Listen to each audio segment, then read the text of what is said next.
लोगों को कथा के स्तर से पता चलता है। जैसे हम उनकी कथा नहीं सुनते, क्यों? उनकी कथा में ऐसा, ठीक है, कथा में भी कई जगह मिलावटें होने लग गई हैं, कथा में भी कई जगह बहुत कुछ होने लगा है, लेकिन हमको उसमें क्यों पढ़ना है? वहां पर भी कृष्ण नाम तो बोला ही जा रहा है ना, राधा नाम तो बोला ही जा रहा है ना, नारायण नाम तो बोला ही जा रहा है ना, नाम सुन लो, कोई बात नहीं। कथा में सार नहीं तो नाम तो बोला जा रहा है, नाम तो सार युक्त है ना, उसको सुन लो। पर यह प्रमाण है कि आप कथा में रुचिकर होकर बैठते हैं तो ठाकुर जी आपसे प्रेम करते हैं। और कथा में रुचि नहीं बनती है तो इसका मतलब आप जो भी क्रिया कर रहे हो सब केवल श्रम है, ठाकुर जी प्रसन्न नहीं है। तो चौथा लक्षण नाथ की प्राप्ति करने वाले में जो नहीं होना चाहिए वो कि कथा में मन ना लगना। मन लगाओ। अच्छा, मन कब लगता है? जब पता चल जाए कि वस्तु मेरा कल्याण करने वाली है तो मन लगता है। जैसे भोजन की भूख होती है तो भोजन करने में बड़ा मन लगता है, कभी कढ़ी से खाएंगे, कभी दाल से खाएंगे, बीच में अचार भी लगा लेंगे, पापड़ लाओ, पापड़ खाएंगे। कुछ मिष्ठान नहीं है क्या? मिष्ठान नहीं है? हाँ, अरे वाह, गुलाब जामुन लाओ, आंवले का अचार होता, आनंद आ जाता, वो भी खा रहे हैं। टेंटी का अचार, अरे वाह भैया, तुमने तो आनंद कर दिलाओ। जब पता चलता है कि इससे मैं तृप्त हो जाऊंगा, इससे मुझे सुख मिलेगा, आनंद मिलेगा, तो भोजन में कितनी रुचि बनती है। ऐसे ही जब हमें यह पता चल जाए कि कथा मेरा कल्याण करने वाली है, मेरे जीवन का उद्देश्य जो भगवत प्राप्ति है वो इसी से ही मिलने वाला है, तो कैसे नहीं बनेगी रुचि? बनेगी, निश्चित बनेगी। इसलिए पहले कथा को अति आवश्यक बनाइए, फिर कथा सुनने जाइए, तब मन लगेगा, नहीं तो नहीं लगेगा। हमारे लिए हम तो हर साल हर कथा ही करते रहते हैं, हमको तो बोर हो जाना चाहिए था बहुत जल्दी। 10 साल हो गए, लेकिन एक कथा में भी उबासी नहीं आती, एक कथा में भी आलस्य नहीं आता। क्यों? क्योंकि पता है कि इसी से ही मेरे गिरधर प्रसन्न होंगे। अब धीरे धीरे जब से हम व्यस्त हो गए, हम लाल जी की बहुत सेवा नहीं कर पाते। अभी भी लाल जी वृंदावन में, जबकि इस कथा के मुख्य यजमान वही हैं। आपको पता है, हमारे जो कथा के यजमान हैं, इन्होंने कार्ड में भी मुख्य आयोजक प्यारे श्री राधा गिरधर लाल, वही आयोजक हैं, बढ़िया आयोजक हैं, घर में बैठे हैं। लेकिन एक बात बोलूं, हमको ऐसा लगता है कि जो नहीं आए, इतनी दुर्गमता का अनुभव नहीं करना पड़ा, इतनी मार्ग की और फ्लाइट के खर्चे ऐसे वैसे, उसका वो बेचारे बैठे हैं, बढ़िया हैं। नहीं, 43 डिग्री सेल्सियस है वहां पे, और यहां पे अभी भी शायद 8 या 9 होगा। जब हमको शॉल और जैकेट में घर वाले देख रहे हैं तो बहुत ईर्ष्या कर रहे हैं, बोले यहां एसी फेल हो रहा है भैया, तुम कहां गए हो? परसों मैं फोन पे बात कर रहा था घर पर रात्रि, तो मैंने बताया, मैंने कि यहाँ हाईएस्ट टेम्परेचर पहुंचा है। बोले अच्छा कितना? मैंने 11। बोले ऐसा फोन काट दो। बोले यहाँ टेम्परेचर देख ही नहीं रहा है, 43 पहुंच गया है। और उसमें भी उत्तर प्रदेश में एक नियम है कि जब 40 से ऊपर टेम्परेचर जाता है तो लाइट कटती है घरों की, लाइट और चली जाती है। अब केवल उत्तर प्रदेश में होता है कि और भी कहीं पता नहीं, पर ये होता है। सर्दियों में लाइट नहीं जाती हमारे भारत में, गर्मियों में लाइट जाती है। अभी तो फिर भी जब से हमारे साधु जी आए हैं सत्ता में, तब से लाइट वाइट नहीं जाती इतनी। उससे पहले तो छतों पर सोते थे हम लोग वृंदावन में, जब सेवा कुंज के पास घर था, छोटे छोटे थे हम लोग, तो रात्रि में सेवा कुंज दिखता था हमारी छत से। जहां रात्रि जाना अलाउ नहीं है वहीं हम लोग सोते थे। रात भर सब बच्चे ऐसे, वो जो घर की दीवार होती वहां पे ऐसे बैठ जाते थे। वो सुन, घुंघरू की आवाज आई क्या? ऐसे हम लोग सब अनुभव करते थे। सेवा कुंज में बहुत आनंद होता था। हमारे आचार्य जी इनकी तो गोद में खेले हैं, हमारे चक्रपाणी जी महाराज, हमारे राम साय त्रिपाठी जी, ये सब इनकी गोद में खेले हम, और इन्हीं सबके आशीर्वाद से आज कथा कर रहे हैं। नाथ की प्राप्ति में जो लक्षण है उनमें चौथा लक्षण है कथा में मन ना लगना। उसको लगाइए। और वो कब लगेगा? जब कथा से हमें यह पता चल जाए कि यही मुझे हरि प्राप्त कराने वाली। प्रभु चरित्र सुनवे को रसिया, राम लखन सीता मन बसिया। हनुमान जी जानते हैं यही है, ये कथा ही है जो मुझे राम जी से और मिला सकती है, इसलिए साकेत नहीं गए। यत्र यत्र रघुनाथ कीर्तनम तत्र तत्र कृतमस्तकाञ्जलिं बाष्पवारि परिपूर्णलोचनं मारुतिं नमत राक्षसान्तकम्। यत्र यत्र रघुनाथ कीर्तनम, जहां भी राघव जी की माधव जी की कथा होती है हनुमान जी आते हैं। हमें नहीं पता चलता पर इस कथा में भी आए होंगे। अधिक मास, पुरुषोत्तम मास, बहुत कथाएं चल रही होंगी, पर हनुमान जी भी सोचते होंगे भाई इतनी भीड़ भाड़ है सब जगह, कहां चलें? तो पता चला होगा मुक्तिनाथ में एक ही कथा चल रही है अब। एक कथा और चल रही है रामानुज कोट में, वो तो मास कथा चल रही है। एक आचार्य जी यही नेपाल के ही कथा कर रहे हैं वहां, पर साप्ताहिक कथा हिंदी भाषा में तो यही चल रही है।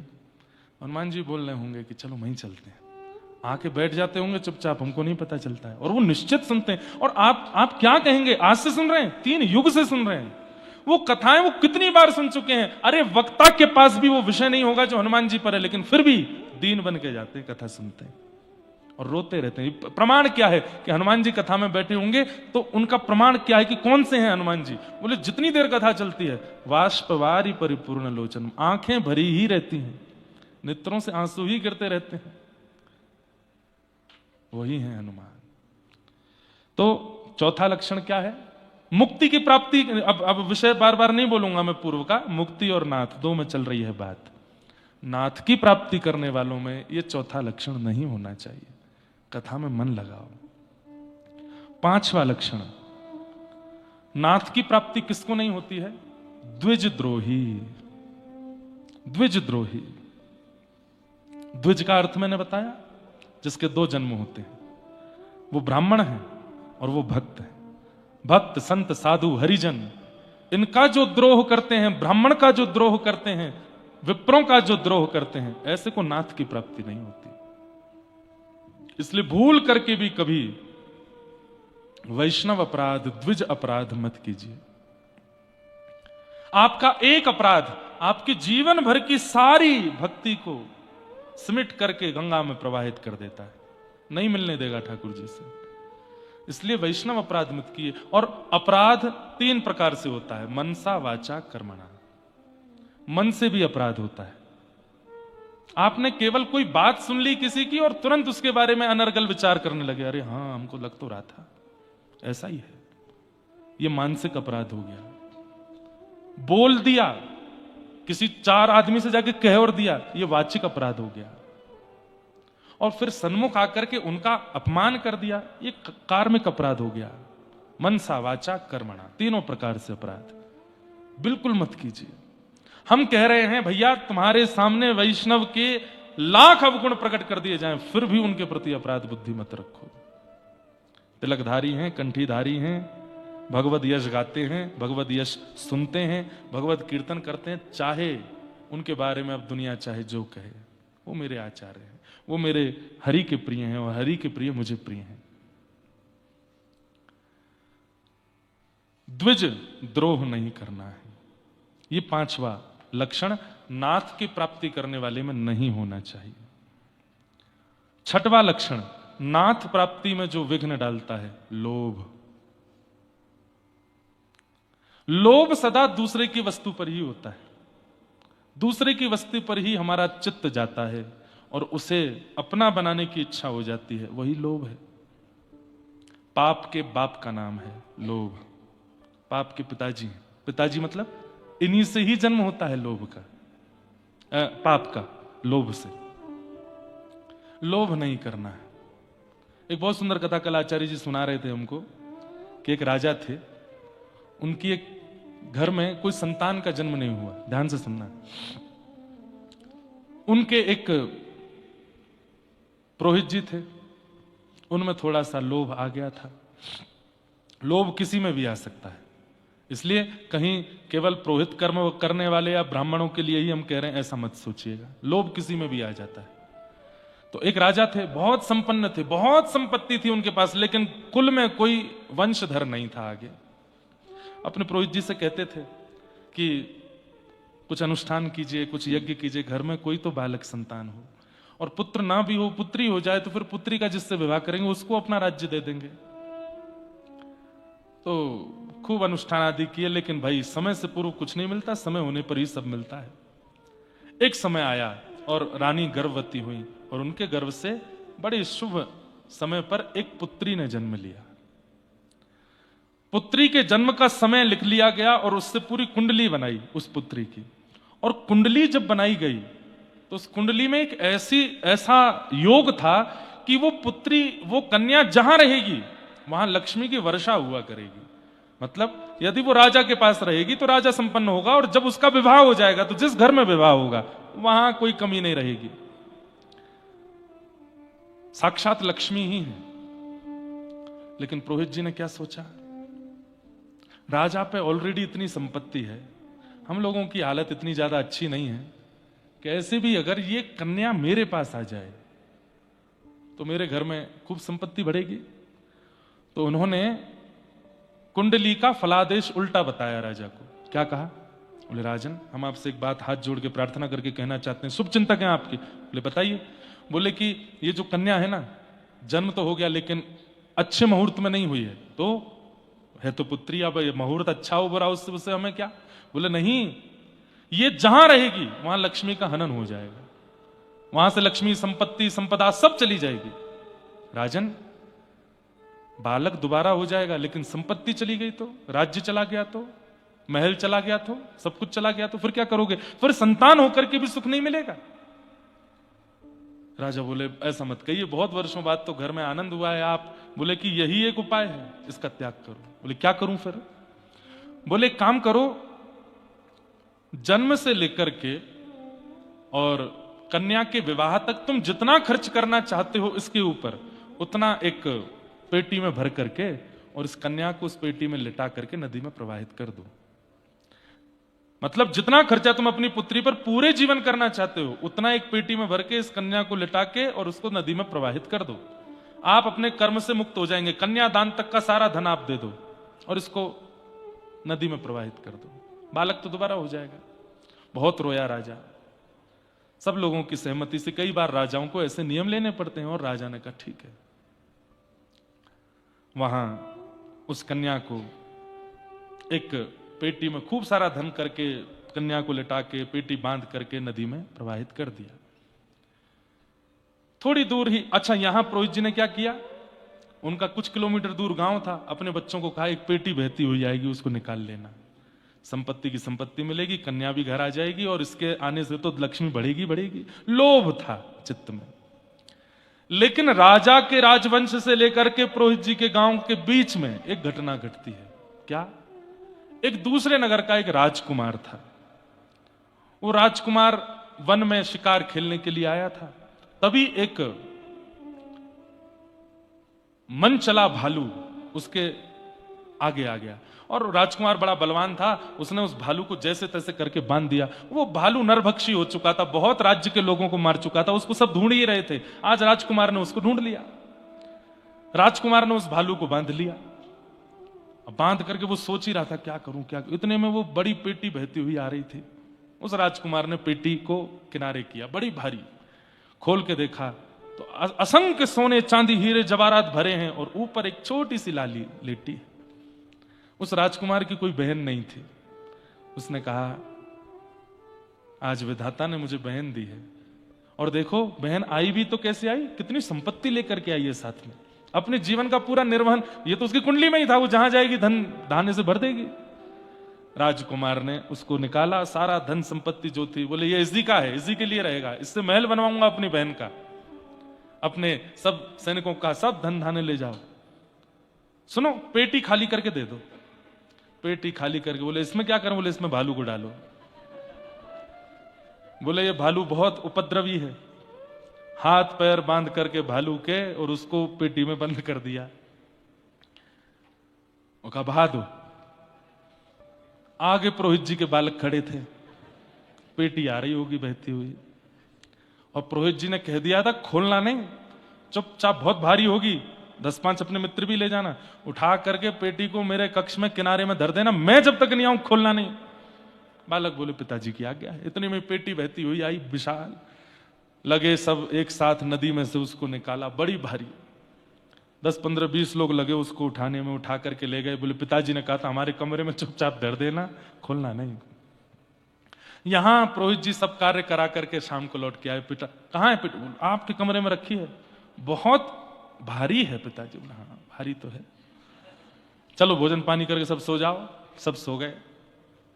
पुरोहित जी कमरे में गए, जैसे ही पेटी खोली नरभक्षी भालू निकल करके आया, आंखें नोच ली, विदीर्ण कर दिया, नष्ट कर दिया, पूरे परिवार को खत्म कर दिया उसने। पाप के बाप का नाम क्या है? लोभ। और ये लोभ नहीं आना चाहिए। नाथ की प्राप्ति करने वाले में लोभ नहीं होना चाहिए। कितने लक्षण हो गए? 6 लक्षण। 7वां लक्षण क्या है? क्रोध।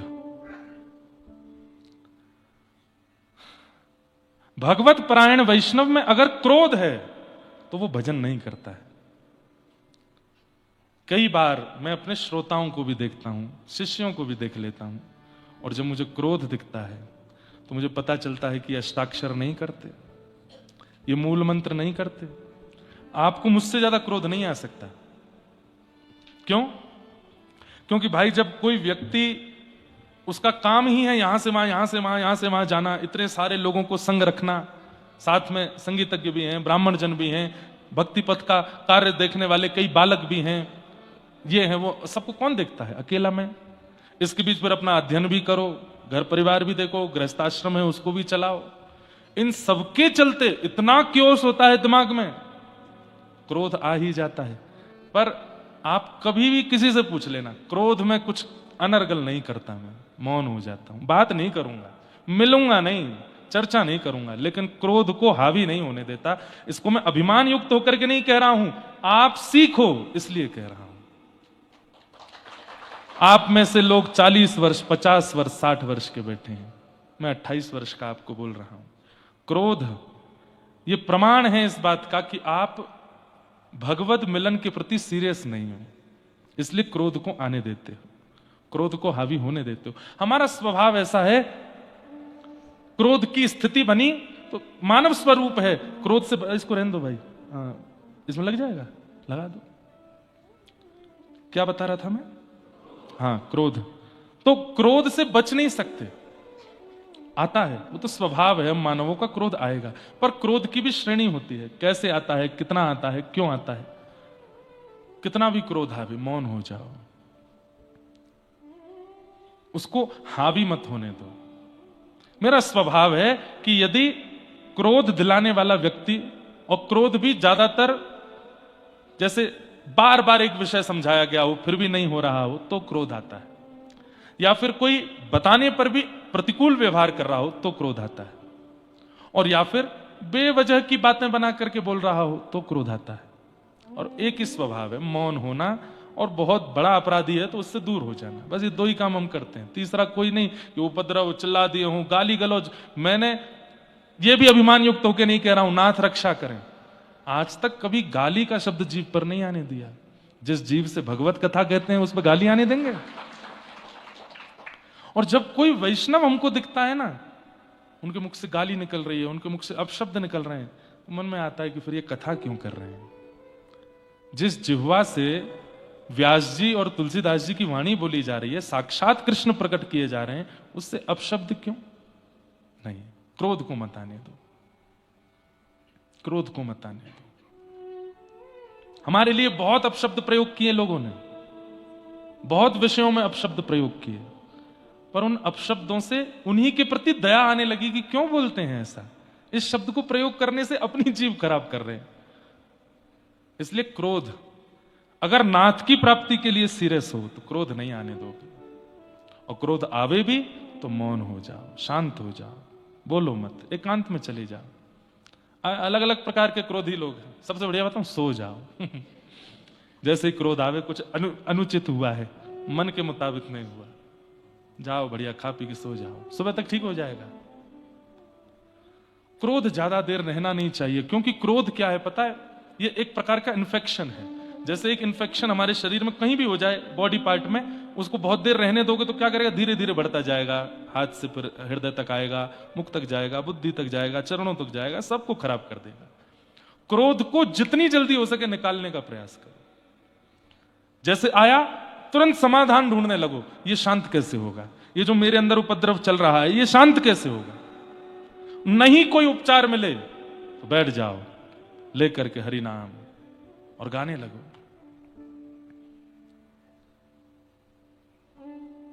क्या गाओ, कुछ तो गवाओ।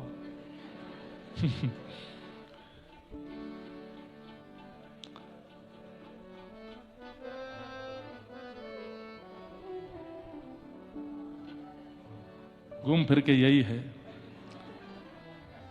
हरि नाम लेने वाला, हरि नाम लेने वाला, हरि नाम गाने वाला, हरि नाम गाने वाला, हरि का है प्यारा। मिल गया मिल गया मिल गया, एक और मिला है। जब क्रोध आवे तो क्या करो, मुझे दुनिया से नहीं कोई काम, मुझे दुनिया, बैठे बैठे ही गाना, खड़े नहीं होना। मुझे दुनिया से नहीं कोई काम, मुझे दुनिया से नहीं कोई काम। ओ मैं तो रटू राधा राधा नाम,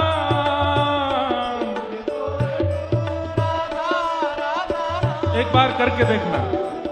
अभी वापस जाओगे जब अपनी दुनिया में और वहां कोई क्रोध वाली बात हो जाए, अकेले कमरे में जाओ, ये वाला भजन सबके फोन में है, बड़े वाले स्पीकर पे चलाओ और इसको चला करके बढ़िया चटकनी लगा करके और प्रेम से मगन होके नाचो।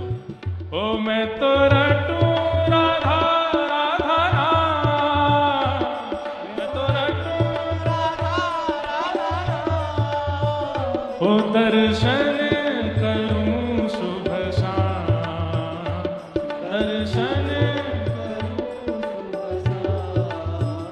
ओ मेरे मन में विराज श्याम दीवानी, मेरे मन में विराज श्याम दीवानी, ओ मेरे मन में विराज श्याम दीवानी, मेरे मन में विराज श्याम दीवानी। ओ जहां विराज राधा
जिसने क्रोध दिलाया, जिसकी वजह से क्रोध आया, उसके मुंह पे जाके बोलो, ओ मुझे दुनिया से नहीं लेना देना, मुझे दुनिया से नहीं लेना देना, ओ ये जगत है एक सपना, ये जगत है एक सपना। और उसके बगल में खड़े होके बोलो, यहाँ कोई नहीं अपना। देखो कितना बढ़िया है। यही बात बिना कीर्तन के बोलोगे तो क्रोध, तू मेरा नहीं है, तुझसे मेरा कोई संबंध नहीं है, तू कहां से मेरे घर में आ गया है, तू तो मेरी संतान ही नहीं है ना, तुझे क्रोध हो जाएगा, ये पाप गामी हो जाएगी बात। गा करके बोल दो, पत्नी से कोई बात हो जाए, मुझे तो ब्याह करना ही नहीं था तुझसे, ऐसा स्वभाव ऐसा व्यवहार, तो ये क्रोध पाप कामी हो जाएगा। लेकिन यहाँ कोई नहीं अपना, ओ यहाँ कोई हो मेरी अपनी वृषभानु दुलारी, मेरी अपनी वृषभानु दुलारी, हो मेरी अपनी वृषभानु दुलारी, मेरी अपनी वृषभानु दुलारी, हो जहाँ विराजे राधा रानी, हो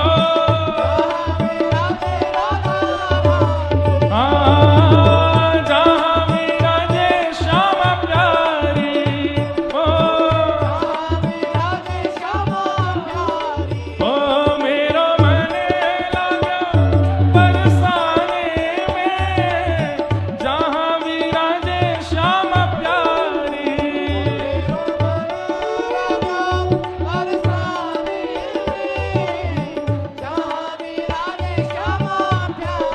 हे जय राधे राधे, श्री राधे राधे, जय राधे राधे, श्री राधे राधे, जय राधे राधे,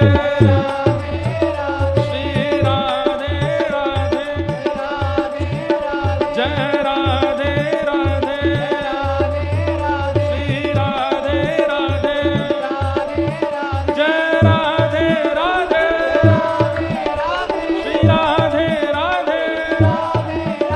जय राधे राधे, श्री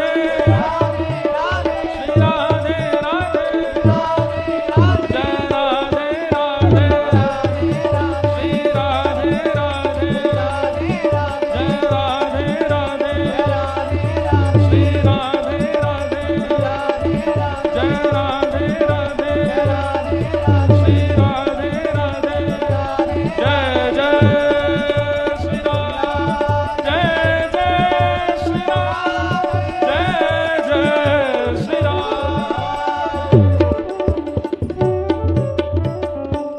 मुझे दुनिया से नहीं लेना देना, मुझे दुनिया से नहीं लेना देना, ये जगत है एक सपना, ये जगत है एक सपना, यहाँ कोई नहीं अपना, यहाँ कोई नहीं अपना, मेरी अपनी वृषभानु दुलारी, मेरी अपनी वृषभानु दुलारी, हो जहाँ विराजे राधा रानी, जहाँ विराजे राधा रानी, मेरो मन लग्यो बरसाने में, यहाँ विराजे राधा रानी, मेरो मन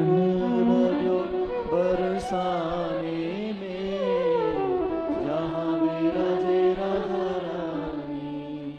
इसलिए जब क्रोध आवे तो पी जाइए, सह लीजिए, थोड़ा नाच लीजिए, गा लीजिए, जाप कर लीजिए। और ये तो हमने अनुभव करके देखा है कि क्रोध जब आवे तब आप जप करने लग जाओ, और जप में जिस नाम का जप कर रहे हो उसका चिंतन करो तो क्रोध घटेगा।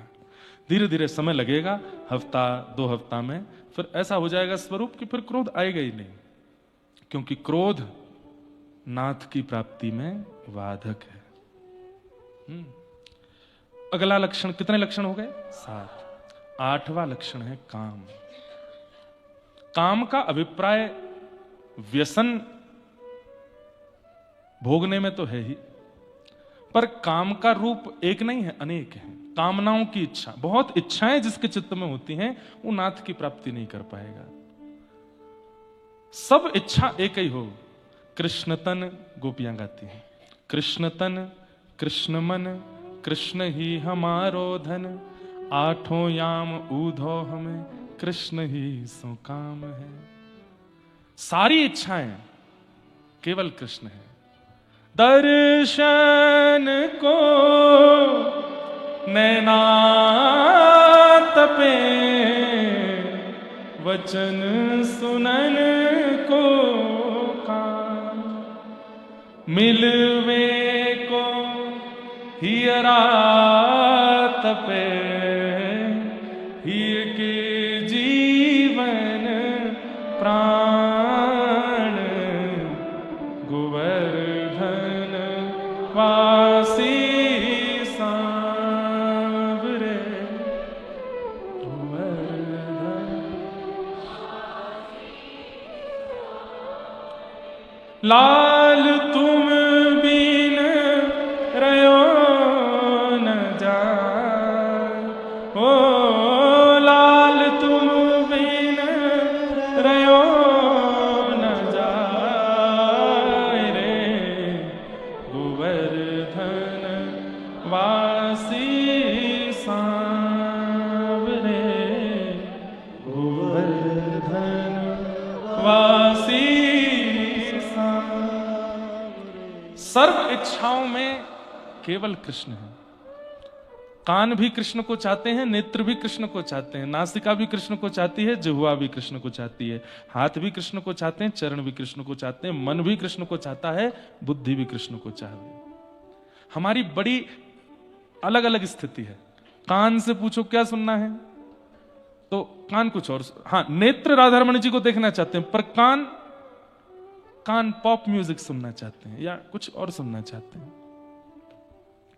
चलो मान लीजिए आंख भी राधा रमण जी को चाहती है, कान भी राधा रमण जी को चाहते हैं, पर जीव को तो पिज्जा ही चाहिए, जीव को तो पानी पूरी चाहिए, जीव को तो झालमुड़ी चाहिए, जीव को जो यहां कुछ नहीं मिलता मुक्तिनाथ में कुछ नहीं। अच्छा, मुक्तिनाथ में भोजन की शुद्धि थोड़ी कम है, यहाँ जो बने हैं सब, अब उसमें आप लोगों का कोई दोष नहीं, हम कुछ कर भी नहीं सकते।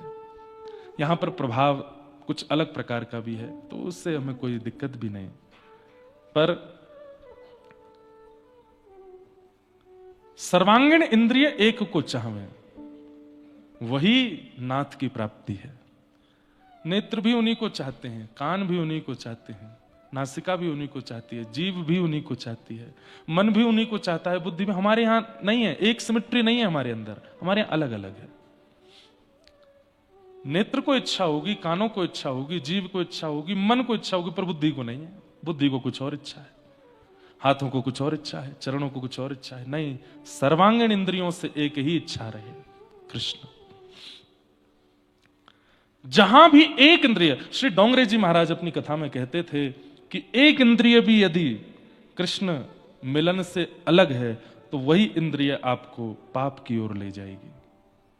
मान लीजिए आप नेत्रों से दर्शन कर लेते हैं, कानों से सुन लेते हैं, जीभ से प्रसाद पा लेते हैं, हाथों से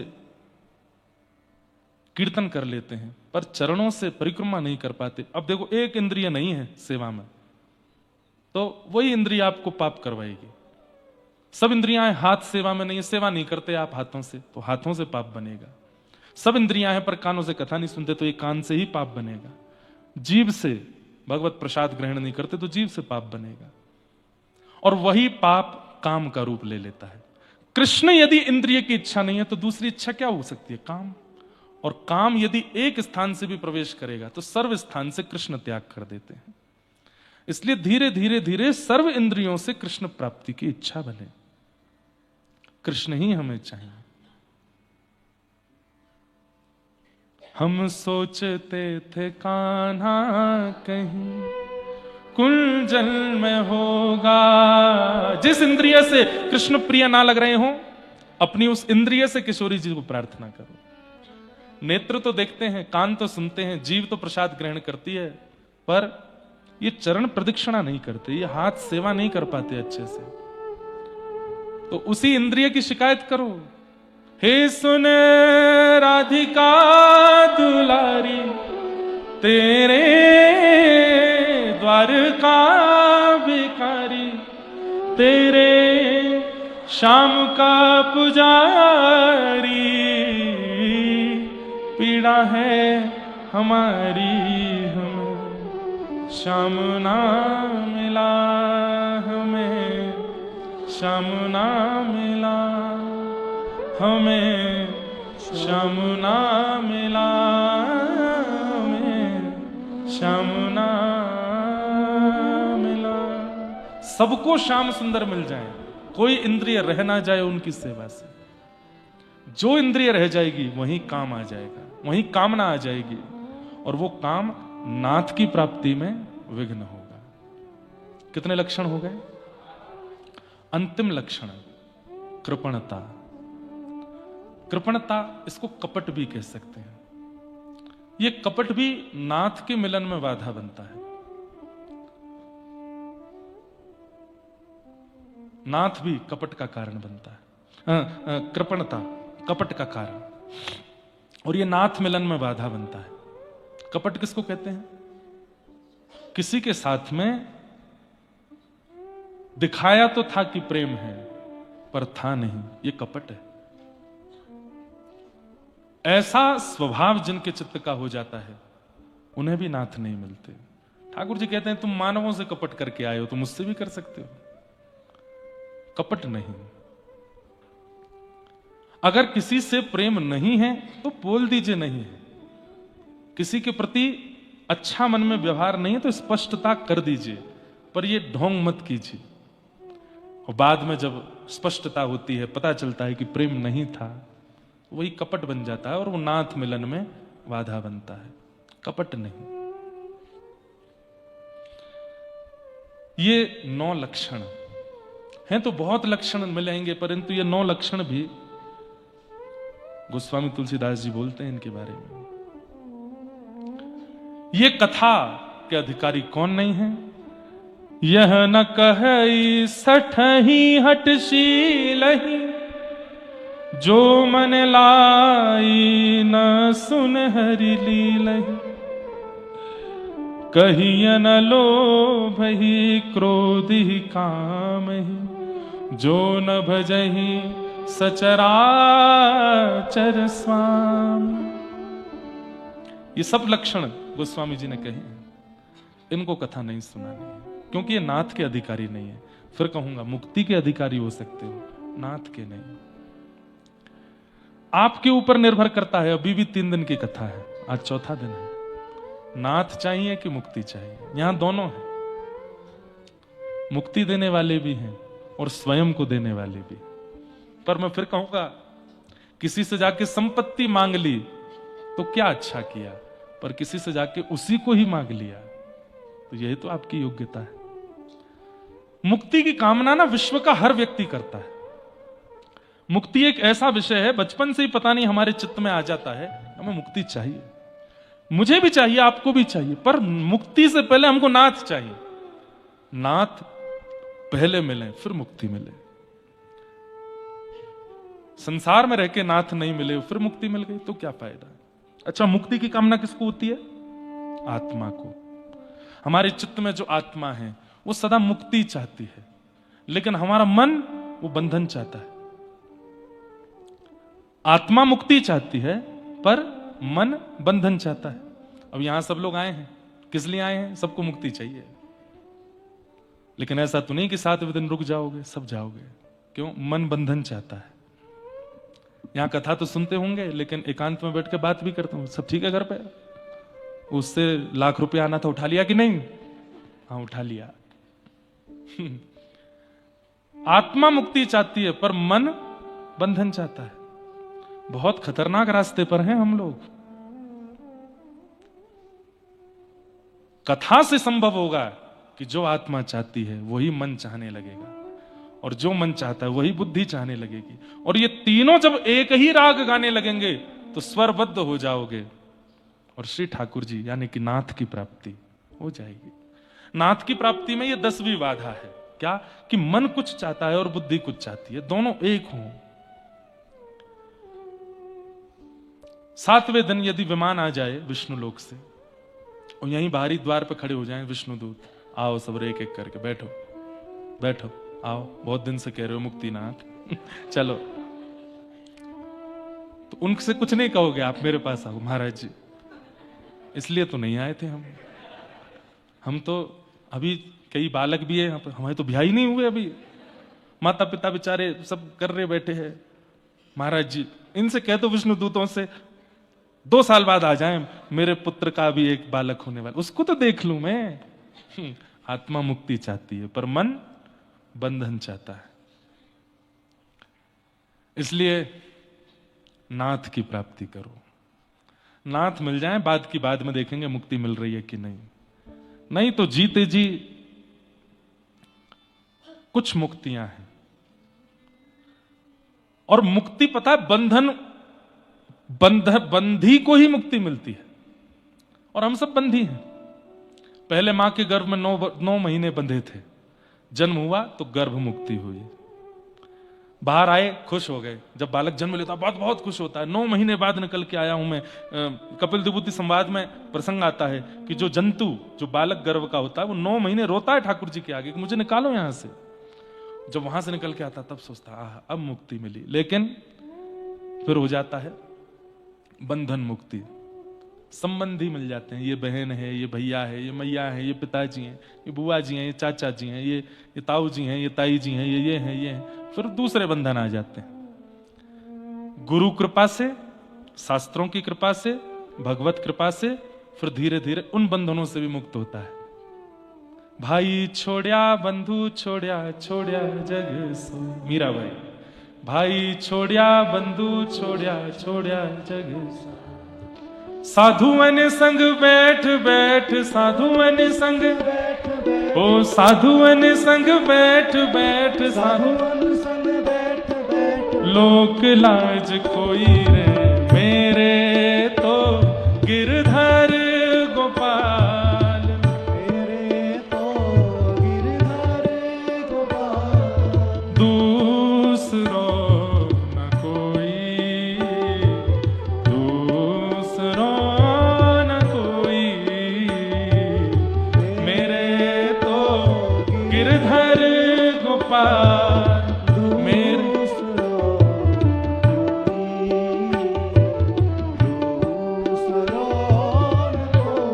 और असुवन जल सींच सींच प्रेम बेल बोए, असुवन जल सींच सींच प्रेम, ओ असुवन जल सींच सींच प्रेम बेल बोए, असुवन जल सींच सींच प्रेम।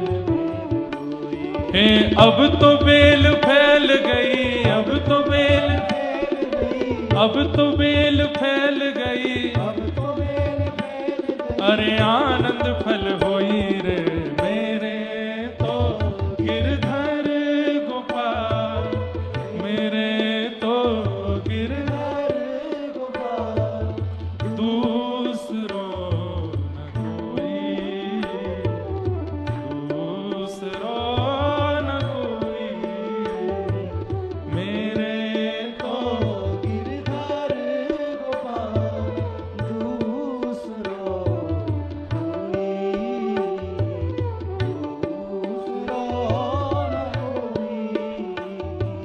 मेरे तो गिरधर गोपाल, मेरे तो गिरधर गोपाल। देखो कितना अच्छा भाव मन में आया कि इतनी देर से हम मुक्ति और नाथ में चर्चा कर रहे हैं, पर नाथ मुक्ति शब्द नहीं है, मुक्ति नाथ शब्द है।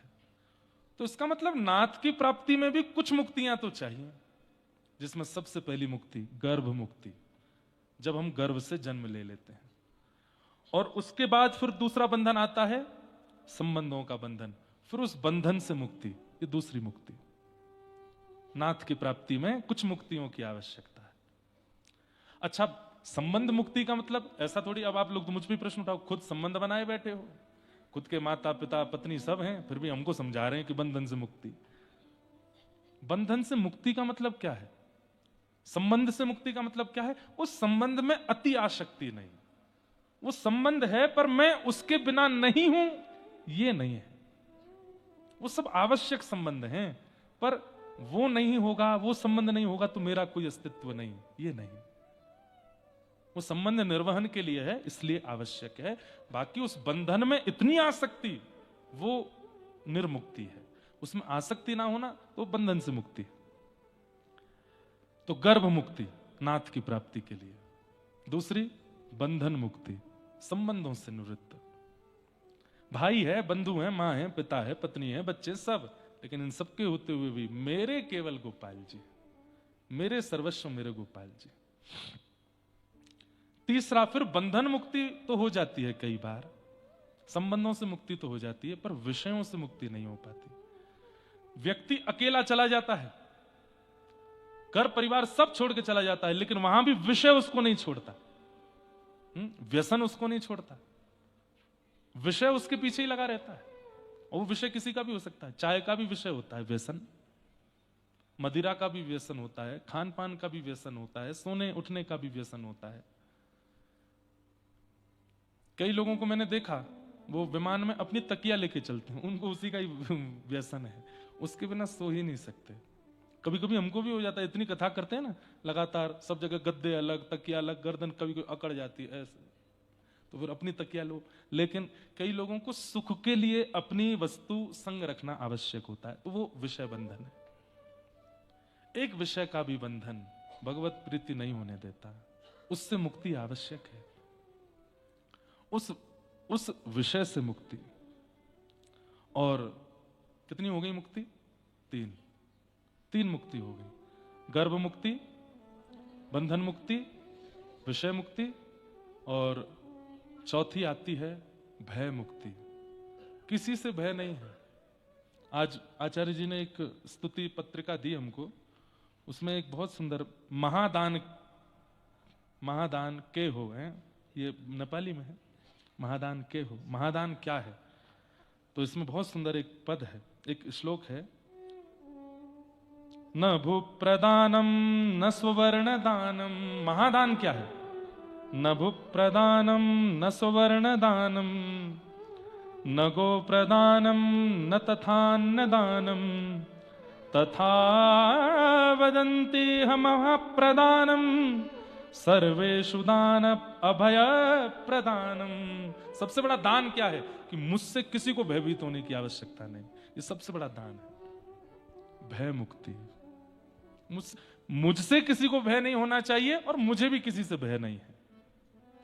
अभय मुक्ति, भय मुक्त होना। हम सबको भय है। अभी पता चल जाए कि आइस फॉल होने वाला, ऊपर से स्नोफॉल नहीं, ice fall. Snowfall ice fall में अंतर होता है। स्नोफॉल रिमझिम रिमझिम, और आइस फॉल क्या होता है कि पहाड़ों पर जो बर्फ जमी है वो कई बार वहां से टूट करके गिरती है और तूफान आता है, घर वर ढह जाते हैं, लोग बाग मर भी जाते हैं दब के। ये आइस फॉल होता है इस क्षेत्र में, बहुत होता है, कभी भी हो जाता है। डर गए?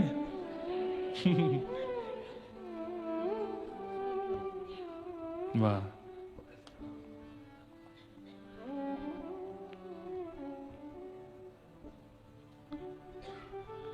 अभय दान, भय ना हो। हमको डेली घर से इंस्ट्रक्शन मिलता है, पहाड़ पर नहीं चढ़ना है, नदी के पास नहीं जाना है, खाई में झांक के नहीं देखना है, कान ढक के रखने हैं। ठीक है, वो अच्छी बात है, वो तो हमारी चिंता ही करते हैं, पर हमसे रहा ही नहीं जाता। और मैं कोई ऊधम करने नहीं, मेरे को बस ये लगता है कुछ तो मिल जाएगा, तो ऐसे कहीं पहाड़ पे चढ़ जाएंगे, वहां देख के आएंगे क्या है, ऊपर जाके मिल आएंगे, साधु महात्मा मिल गए, उनसे बात करके आएंगे कैसे रह रहे हैं। कल तो बहुत जल्दी में था, मैं महाराज जी के पास बैठ नहीं पाया ज्यादा, पर मेरा मन तो है। वहां इतनी विशाल शालिग्राम शिला है, कम से कम उनका पंचामृत अभिषेक तो कराएं एक दिन। करें? चढ़ जाओगे? वहां पिट्ठू घोड़ा नहीं जाते, वहां तो 2 व्हीलर ही चलते हैं। हाँ, एक दिन करते हैं। हैं? क्या? गोवर्धन कल ही तो है, आज नंदोत्सव है, तो कल करते हैं। आज तो हाँ, आज की हो गई क्या व्यवस्था? हाँ, तो आज भैया सब लोग 4 बजे तक इसी प्रांगण में इकट्ठे हो जाना। यहाँ गाड़ियों की व्यवस्था बाहर कर दी गई है। 1-2 बस हैं, कुछ टेम्पो ट्रेवलर, जो हो पाई व्यवस्था, हाँ, वो सब व्यवस्था है। कुछ लोग अपनी गाड़ियों से भी आए हैं, वो भी अपनी गाड़ी लगा लेना। 4 बजे हम लोग यहाँ से चलेंगे और नीचे जाएंगे गंदगी तट पर, सबसे आगे हमारी गाड़ी चलेगी, उसी को फॉलो करना। वहां जाएंगे, बहुत तेज हवा है, हमने सुबह परीक्षण करवा लिया वहां का। दूसरी बात, वहां आवाज नहीं आएगी, हम कुछ गाएंगे बजाएंगे भी तो वहां जाएंगे, गंडकी मैया को प्रणाम करेंगे, अपना अपना स्थान देख करके, पत्थर ही है वहां पर, जहां वो थोड़ी देर बैठेंगे। कुछ आवाज ऐसा लगा कि हवा कम है, आवाज आ रही है, तो थोड़ी देर नारायण कवच और नाम संकीर्तन कर लेंगे। और वो करके गंडकी जी को प्रणाम करके उनका आचमन करके, और हम तो कहेंगे कि सुनो भैया 2-4 जग और कुछ बोतलें ले चलना। कहीं जिस सबरे आचमन करने गए तो एक आध वहीं पुष्प अर्चन कर आए अपना, तो ऐसा भी नहीं हो। हमको बहुत डर लगता है इतनी संख्या में लोगों को लेकर कहीं भी जाना आना। तो आप लोग किनारे पे ही रहना, हम आप सबकी तरफ से आचमन कर लेंगे, सबके ऊपर जल छिड़काव कर देंगे और सबको गंडकी जी का जल आचमन के लिए दे देंगे, सबके पास पहुंच जाएगा। और वहीं नारायण कवच का हम और पंडित जी सब लोग जल्दी जल्दी पाठ करेंगे। हाँ, और कोई भी शालिग्राम ढूंढने भीतर मत जाइएगा, 7 दिन बाद चले जाना है। अभी 7 दिन में मत जाना, आपके घर वालों को पता है आप हमारे साथ हो, तो ऐसी बात नहीं है। लेकिन हमको अनुभव नहीं है ना इस क्षेत्र का। बद्रीनाथ का तो है, वहां बहुत गए हैं, ऋषिकेश हरिद्वार सब जगह है, यहाँ का बिल्कुल हमको कुछ नहीं पता, वहां कहाँ गहरा है, कहाँ क्या है क्या नहीं है। इसलिए आप लोग अपनी तरफ से कोई भी प्रयास मत कीजिएगा, बस वहां चलेंगे, गंडकी नदी पर दर्शन करेंगे, साक्षात बहते हुए शालिग्राम है, उनका दर्शन करके आएंगे, उनका आचमन करके आएंगे, उनका ग्रहण करके आएंगे। तो इस प्रकार से आनंद होगा। किस विषय पर चर्चा कर रहे थे? भय मुक्ति। लेकिन फिर भी कितने भयभीत हैं, कितने डर रहे हैं। देखो, भय मुक्ति का मतलब ये नहीं कि मुझे मरने से डर नहीं लगता, फेंक दो खाई में, ना, ये आत्महत्या है। भय का मतलब ये नहीं होता, भय का मतलब विषयों से भय, भय का मतलब संसार के उन वस्तुओं से भय जो ठाकुर जी से दूर करते हैं, उनके प्रति तो भय होना चाहिए। काम, क्रोध, लोभ, मोह, ईर्ष्या, द्वेष, अभिनिवेश, अहंता, ममता और भगवत मिलन में जो भी बात, उससे तो डरो, पर उसके अलावा किसी से मत डरो। मृत्यु से मत डरिए। मृत्यु कौन सी मृत्यु? सहज अपने आप मृत्यु को गले मत लगो।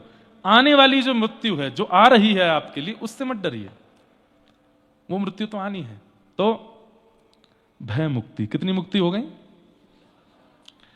गर्भ मुक्ति, बंधन मुक्ति, विषय मुक्ति, भय मुक्ति। और 5वीं मुक्ति क्या है? ग्रंथि मुक्ति, जिसका भागवत में विवेचन करते हुए श्री गोकर्ण जी महाराज कहते हैं। क्या ग्रंथि मुक्ति क्या है? हम सबसे मुक्त हो जाते हैं, लेकिन अन्यस्य दोष गुण चिंतन माशु मुक्त्वा, दूसरे के दोष और गुण देखने की स्थिति हमारी कभी नहीं जाती। घर छोड़ दिया, परिवार छोड़ दिया, विषय छोड़ दिए, एकांत में रहने लगे, भजन बन गया, खूब ऊंची स्थिति में पहुंच गए, लेकिन दूसरे में दोष और गुण ये देखने की स्थिति हमारी कभी खत्म नहीं होती। लेकिन किसी में दोष ना देखे, सब में गुण देखें, ये ग्रंथि मुक्ति है। आपकी दृष्टि कैसी हो गई? विनोबा भावे से किसी ने कहा, महाराष्ट्र के संत श्री विनोबा भावे से किसी ने कहा कि महाराज, मानव का सबसे बड़ा लक्षण देवत्व किसको कहते हैं और राक्षसत्व किसको कहते हैं? तो विनोबा भावे कहते हैं, जो सब में गुण देखे और खुद में दोष देखे वो देव है, और जो सब में दोष देख के खुद में गुण देखे वो ही राक्षस है। रावण राम जी में भी दोष दिखता है, और राम जी रावण में भी गुण देख रहे हैं। तो यह है ग्रंथि मुक्ति, किसी में दोष नहीं दिखता है। 1000 अवगुण वाला व्यक्ति भी आपके सामने आ जाए, जानते हैं कि इसमें अवगुण है, लेकिन आपकी दृष्टि क्या खोज रही है? कोई तो गुण होगा इसमें। इसको कहते हैं ग्रंथि मुक्ति। और फिर होती है जीवन मुक्ति। अब जीवन में कुछ चाह नहीं है, ये जीवन मुक्ति है, कोई चाह नहीं है। पहले परसों भी मैं कह रहा था, ठाकुर जी से ठाकुर जी की भी चाह नहीं है। हम सफर के सफरनामा बने रहने दो, हमको आप नहीं चाहिए, हमको लगे रहने दो, हमें रोने दो, बिलखने दो, व्याकुल होने दो, आप मत मिलो। ये जीवन मुक्ति है। अब कोई इच्छा नहीं है, कोई चाह नहीं है जीवन की। और अंतिम देह मुक्ति, इस देह से मुक्ति। परंतु ये देह मुक्ति जो है, कितनी मुक्ति हमने बताई? गर्भ मुक्ति, बंधन मुक्ति, विषय मुक्ति, भय मुक्ति, ग्रंथि मुक्ति, जीवन मुक्ति, देह मुक्ति। कितनी हो गई? 7। इन 7 में 6 मुक्ति यदि हो गई तो नाथ मिल जाएंगे। देह मुक्ति हमें नहीं करनी है, देह मुक्ति तो नाथ ही कराएंगे। ठाकुर जी से कहते, नाथ मैं देह नहीं छोड़ूंगा। कोई रोग आकर के मेरे देह को नष्ट कर जाए, कोई समय आकर के मेरे देह को नष्ट करे, कोई आपत्ति विपत्ति आके मेरे देह को नष्ट करे, ये मुझे नहीं चाहिए। आप आइए और आप आकर के इस देह से मुझे लेके जाइए, यही मेरी अंतिम इच्छा है। देह मुक्ति आप कराओ। बोलो मुक्तिनाथ भगवान की। ऐसे मुक्ति नाथ। इस पर आज हम यही चलने वाला है, आगामी 3-4 दिन भी मुक्तिनाथ ही चलेंगे।